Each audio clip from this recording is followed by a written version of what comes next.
ദൈവം ഒരു പ്രവൃത്തി വെളിപ്പെടുത്താൻ നീ ചെയ്യിച്ചാൽ അതിനെ തടയാൻ ആർക്കും പറ്റത്തില്ല. ദർശനം കൊടുത്ത് അവൻ ദർശനം കണ്ട ജോസഫിന് മനസ്സിലായി ദൈവം എന്നെ ഉയർത്തും. ദർശനം കേട്ട സഹോദരന്മാർക്ക് മനസ്സിലായി ഇവൻ്റെ മേലൊരു വിളിയുണ്ട്.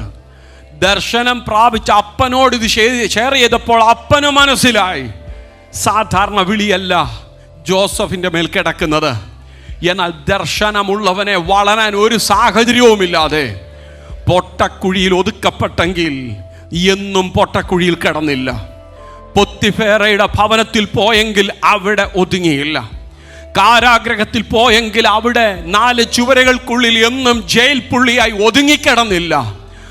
ആരും ജോസഫിനെ സഹായിക്കാൻ ഒന്നും ചെയ്തില്ലെങ്കിലും ആമേൻ, യഹോവയ്ക്ക് കഴിയാത്ത വല്ല കാര്യവുമുണ്ടോന്ന് ജോസഫിന്റെ വല്യപ്പച്ചനോട് തമ്പുരാൻ ചോദിച്ചതാ. Praise the lord. ആമേൻ. വല്യപ്പച്ചനോട് വല്യമ്മച്ചിയോട് കർത്താവ് ചോദിച്ചതാ, യഹോവയ്ക്ക് കഴിയാത്ത വല്ല കാര്യവുമുണ്ടോ?